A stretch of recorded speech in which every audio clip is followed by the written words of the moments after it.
Good evening, everyone! Welcome back once again to Vicious Rants. And of course, I'm your host, your YouTube messiah, and often imitated, never duplicated superstar Tim Vicious. And Go Over Raw this week was in Winnipeg, Manitoba, Canada. In case you weren't clear, it's in Winnipeg, you moron! So, yeah. Well, before we get into that, address the big news from via the last week. The Bella twins are officially going into the Hall of Fame, and listen, I have been just as cynical and thrown out just as much shit on them as everyone else out there. And yeah. Do I think they deserve to go in? No. But I'm not going to sit there and be like every other little fuckknuckle out there and say they're only in there because of who they wound up banging. I mean, come on, that's just stupid. That's stupid, childish, and just idiotic, really. Like,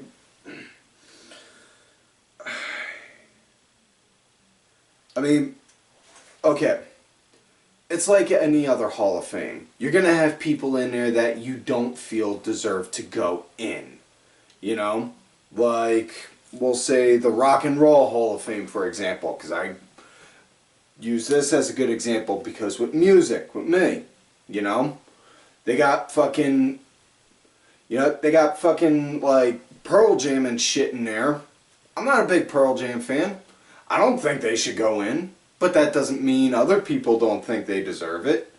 You're going to have fans that are going to say, yeah, this group should go in. Yeah, these people should go in.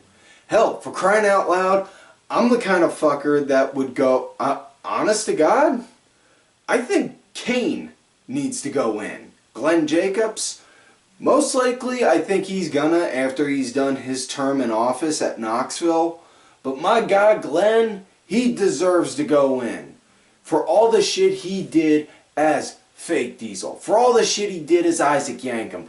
Kane, you know, the guy was a solid worker, you know, and God bless. I have heard, I have not heard one bad story ever said about the man.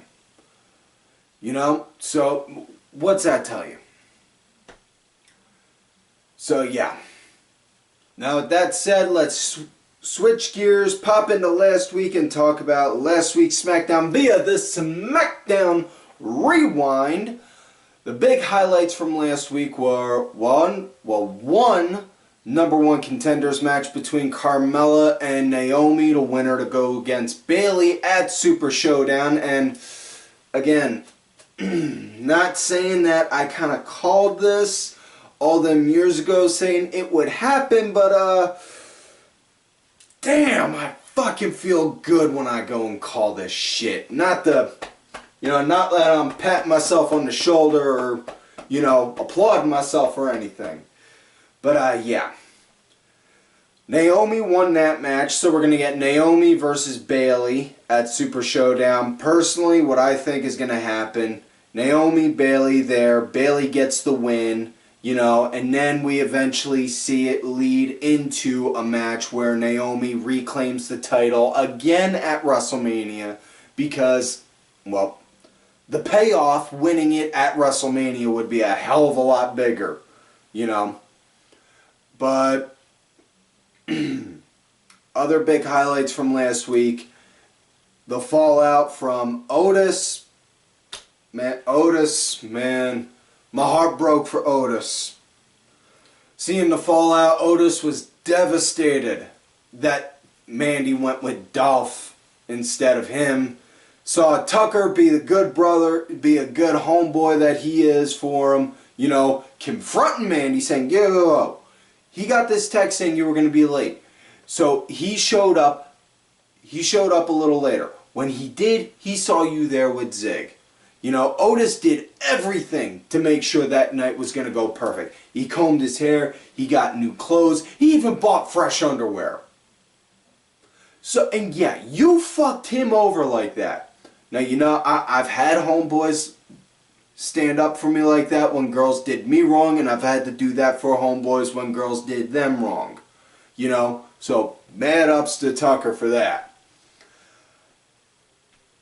Again, seeing Ziggler being that hold my beer while I fuck your girl kind of dude, and catching Mandy as she was waiting for her ride, as she was getting ready to leave the arena. He's like, oh, you want to ride with me? It's not a problem. Come on, go ahead, ride with me. And then Otis just seeing it like, that motherfucker. And just waiting for the moment when Otis rips his head off and shits down his neck. Because that's going to be nasty. Other than that, the only other big thing I can say that happened was Goldberg speared The Fiend, which, again, a lot of people are saying Goldberg's going to win the Universal title in Saudi. I don't see it happening. Again, the only reason I see this match happening is because the fact Daniel Bryan is adamant in his position on not performing in Saudi Arabia. And I respect that. He doesn't want to do it for his reasons. His reasons are his reasons, and I respect that. So, what they needed to do, they needed a filler. Insert Goldberg. So, Bray can say he took down another legend that was an unstoppable machine. He already took out Kane. He already destroyed Seth. He already defeated Miz. He took out Bryan. Well, can't really say Bryan because they're still building to that. But you get where I'm going with it. You know? He's building up this list of people he's destroyed. So, yeah. And now, to say that I'm for this but was against Goldberg and WCW may come off like I'm contradicting, but here's the thing. Bray's actually showing he can get hurt and he is vulnerable. Goldberg never did. He just showed he was a giant 6'5", damn near 300-pound gorilla that could eat his way through a frickin' elevator to go and beat someone's head in. Yeah. But honestly, I see the Fiend winning. Goldberg throwing out spear, jackhammer, and the Fiend just kicking out of it every time, and then eventually just, boom, lock in the mandible claw and then just take him out. I don't see it being a big match. I don't see it being a good, 20 or 30 minute Broadway, because, Christ, squeezing 10 minutes out of Goldberg is enough of a miracle. And that was enough of a miracle back in his fucking prime. So, yeah. Other than that, the only other big build-up was they hyped up more of the Roman Reigns Corbin steel cage match at Saudi. So, yeah. Now with that said, on with the show. We are talking about with the Raw. And again, it's in Winnipeg, you moron. So, starts out with Randall coming out, cutting one of his classic Randy promos, talking about on how he wants to explain, he wants to apologize for what he did to Edge. But none of us would understand. And again, I broke this down last week. You know, you didn't quite, and if you didn't catch it last week, congratulations, you're going to get that same lesson now. You know, you're seeing the two sides of Randy trying to fight for dominance. You're trying to see the id and the ego, Randy's evil dark side just wanting to lash out and destroy the world and burn everything around him and not care who's in his way or who suffers. And then you got the humanity, his human side, the human aspect in him wanting to apologize and knowing everything he's doing is wrong, but he can't stop himself. And it's coming out so beautifully in that sense. God, I love that. Love when Randy goes like this. He's a good baby face, but my God, when you ask him to be a heel and you tell him, go out there and be sadistic, that boy can turn it on just like that. Now he comes out, he talks about, like I said, talked about on how and all that, and then out comes Canada's own Kevin Owens saying, you know, Randy, I've been dealing with my own issues with Seth and his cronies lately, and I've had to deal with my fair share of crazy for a good bit, and well, when I look at you, I see all kinds of crazy. So, Randy, we just want to know why. Randy simply saying, listen, Kevin, you don't want to go down this road. Oh, but I think I do. Why, Randy, why? So they spat a few words back and forth at each other, which eventually leads to a match later on in the show, and we'll get to that. But now we get to the first match of the night. Angel Garza with, oh good lord, Zelina Vega. Whew. Need to remember to stock up on my heart pills. Angel Garza going against Humberto Carrillo, and wow, this was a damn good match. You know, I know we've all been saying for a good while now, yeah, we need to stop with rematches, this, that, and the other, but, you know, if guys can go and it's entertaining, I'm not that, I'm trying to think of the right way to phrase this. If they can go and they're entertaining, I'm not going to mind too much. Once I hit my fill, then that's when I'm going to say something. But, yeah. You know, it was a nice, you know, I had a nice pace. Garza led after the break. Really good match, especially the end. The end sequence was really what made the match more than anything. On how it came to an end.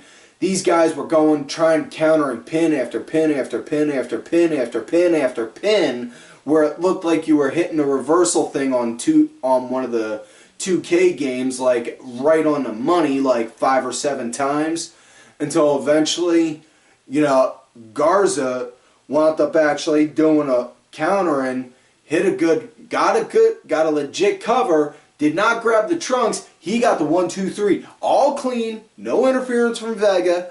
No grabbing the tights. No dirty underhanded work. He got that win good and clean. And then they announced for next week in Brooklyn, Humberto and Ray are going to go against Andrade and Angel Garza. So that should be pretty good.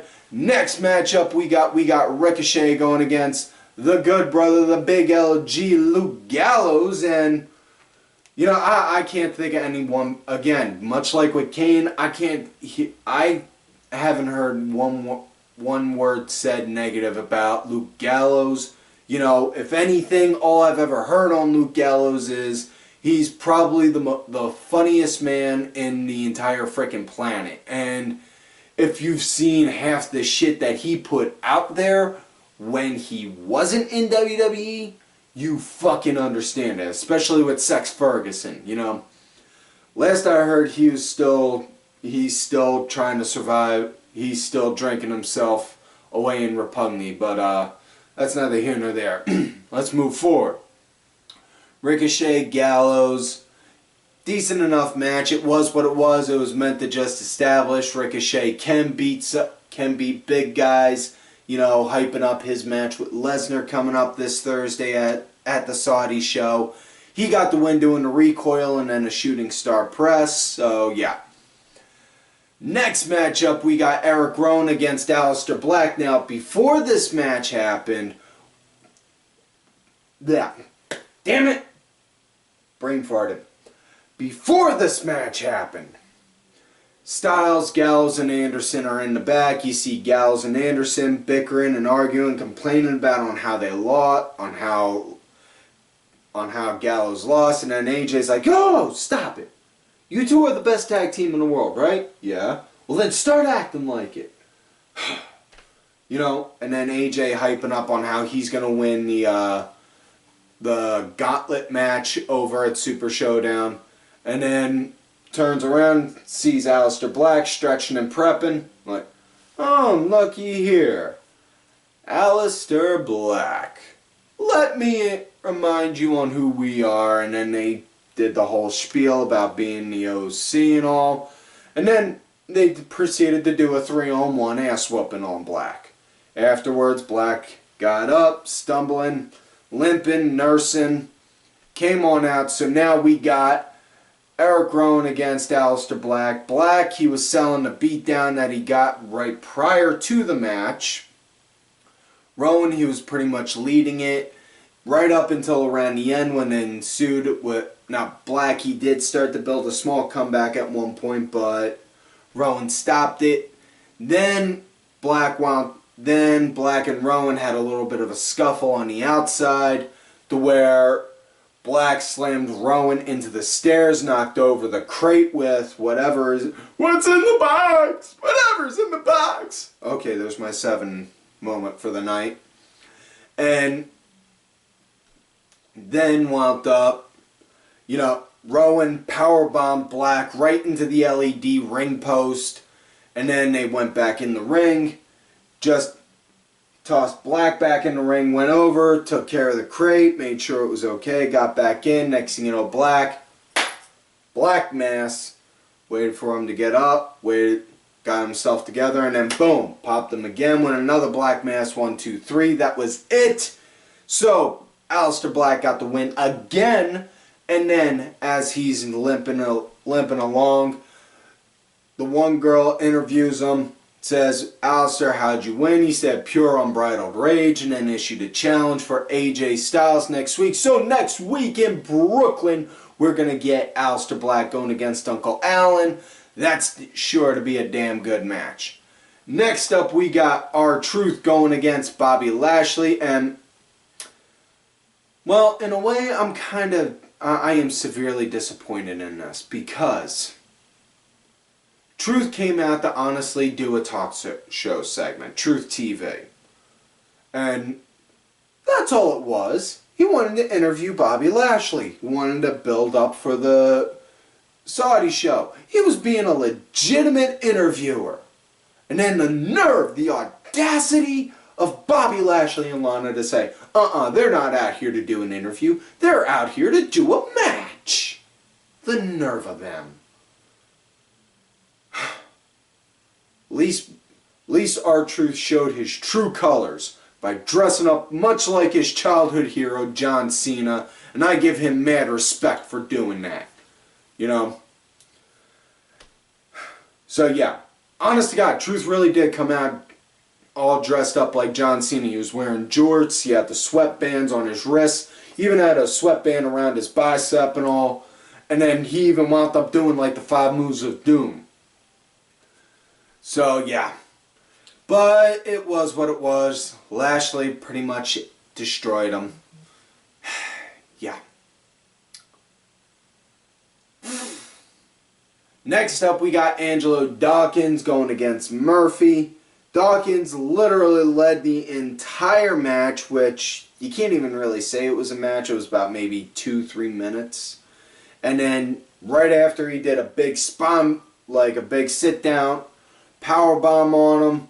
Seth came in, boom, hit Dawkins, and then the ref threw the match out. Next thing you know, Montez Ford came into the ring. Yo, Seth, I know me and you are set to work later tonight, but how about you come in here right now? Because just like you slapped Dawkins, last week we slapped your boy so hard he lost his first name. I'll do the same to you. Okay, well, one thing I definitely know, I wouldn't want to piss off Montez Ford because, again, I've hung out with Marines and I know for a fact them motherfuckers can and will beat the shit out of you if you done did them wrong. So yeah, don't want to fuck with Montez Ford. That leather neck could kill you. But either way, Seth versus Montez Ford, fucking awesome. It was cool. It was entertaining. And at the end of the day, if you're watching wrestling, that's what you're looking. I don't know about y'all, but that's what I'm looking for. I'm looking for it to entertain me.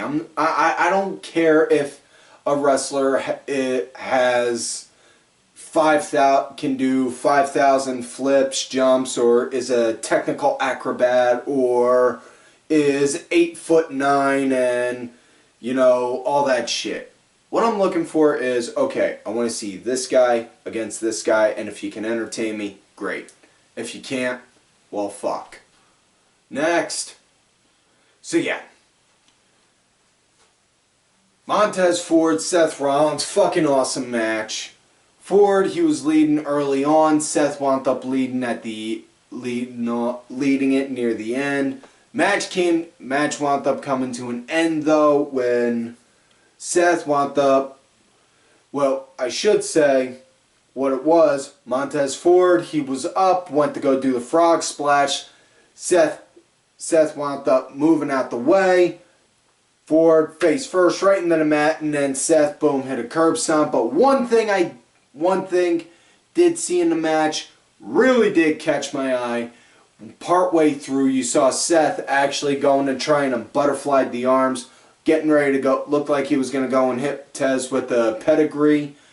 Nice to see, even though now he's going back to his old evil heelish ways. He's now busting out some of his old moves, but you know, I've said this before, but you notice the second Moms Against WWE left the Twitter, Seth started to bring the curb stomp back.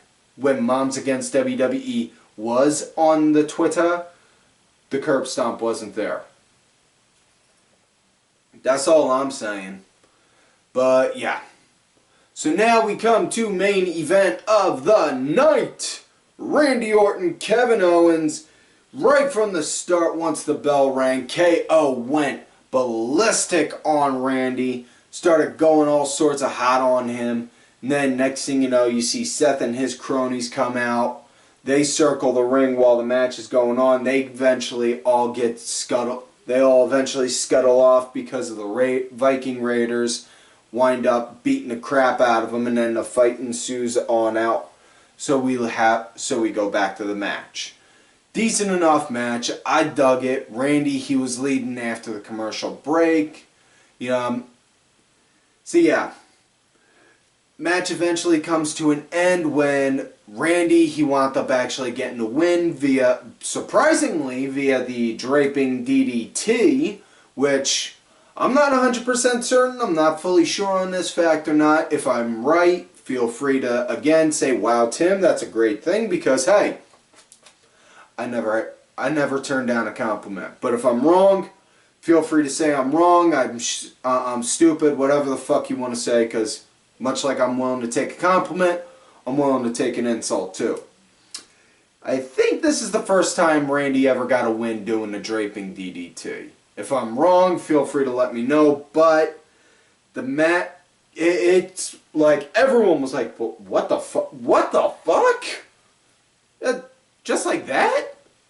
And yeah, how that came to be, Seth wound up coming back, tried to distract KO, Owens, boom, popped him, went after Seth on the outside for a minute, went back in. That's when Randy, boom, hit the DDT, and then the ref, you could hear just one, and then turn, and then you heard the bell. So we got a Winnipeg screw job. God damn it. Can't go to Canada. We can't go to Canada without ever having another screw job happen, can we? But after that, next thing you know, Owens confronted the ref. Went to go grab the ref, ripped the shirt. Notice the ref was wearing a Seth Rollins Messiah shirt. Now the ref, much to the credit, is actually a ref that works for Evolve. So it's cool to see the partnership with WWE and Gabe Sapolsky growing even better in this kind of a sense. You know, very much so in the same way it was with WWE and Paul Heyman in the 90s. Now we got WWE with Paul Heyman's protege, Gabe Sapolsky. You know, it's funny on how, you know, the business works like that in a way. But yeah, once he sees he's got that Monday Night Messiah shirt on, he starts beating the crap out of him.